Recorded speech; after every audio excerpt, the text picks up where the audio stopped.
Independence, Ohio. When things got tough for the Cleveland Cavaliers, this head coach Tyronn Lue often leaned on the familiar, as much as he could with an ever-changing roster. On Sunday night, facing a must-win game in Indiana and trailing by 2 points with a little more than 6 minutes remaining, Lue unsurprisingly stuck with that approach, opting for a closing group with some trusted, more well-known players. It was James, Love, Junior Smith, Kyle Korver and Jeff Green. The Cavs outscored the Pacers 15-9, as Korver could sense something a bit different. "That's not a knock on anything or anybody," Korver said Tuesday. "When you've been through something at a high level, there's experience there and there's something to draw from. When you've been through experiences in life, you've been through tough games, whatever it is, it gives you a comfort level to go with people you've kind of done it with before. It's just a trust thing more than anything else, knowing that guys have been in situations, several guys here have been to 3 finals in a row. You want to lean on that in certain moments, and this is one of those moments. It's the playoffs, and that requires a by any means necessary approach." The James Love Smith Korver quartet has been together for nearly 2 years now. This is their 5th playoff series together. As for Green, Lue's relationship with him goes back to their Boston days side by side. Plus, Green has been through everything with this bizarre Cleveland team: training camp, preseason, regular and now 4 playoff games.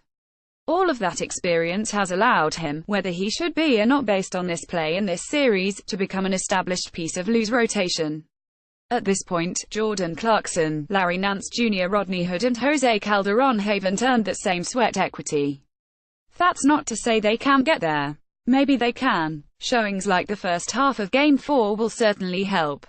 Just not yet. I haven't thought about it in that way, but going with your veteran crew who has been here, who has been through it, and they understand what it takes and what it is, Lue said. The other guys, they still played well.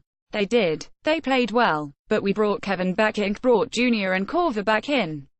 I felt comfortable with those guys on the floor at the end of the game, and they came in and produced for us. That's the default for Lue, and it's certainly tough to blame him.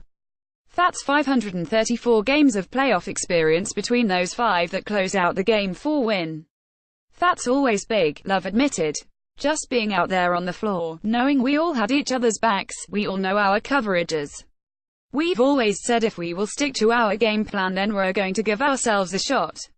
We felt like we did that, but it's tough. A lot of switching, a lot of moving parts in more ways than one, but we felt like we did a pretty good job of playing really solid defense down the stretch. Earlier this, Lue took a similar approach, going with what he knew best about his team. After going into with the intention of playing Love at center, he altered course, going with Tristan Thompson in Cleveland's old, traditional frontcourt before Thompson's second injury changed it again. Following the Game 1 clunker against Indiana, Lue tweaked his starting lineup, going to a 5-out group, surrounding James with 4 shooters, a way Cleveland has played so effectively over the last few years.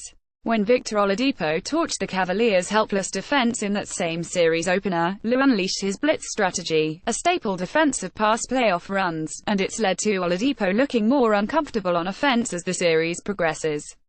Even play calls have been following this familiar path.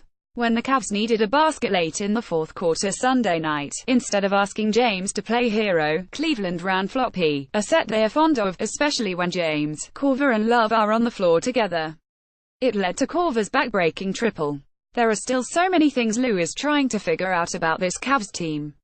Everyone knew the playoff path would be littered with more landmines than past years. Internally, the Cavs knew the first round would also be about trying to find answers to play calls, defensive schemes, lineup combinations, closing groups and starters. None of that was clear going into the series opener. But it seems Lue is figuring it out. At the very least, he may have found his trusted closing 5 or some version of it. George Hill's return could tweak it a touch. And, for now, it's made up of veterans Lue knows best.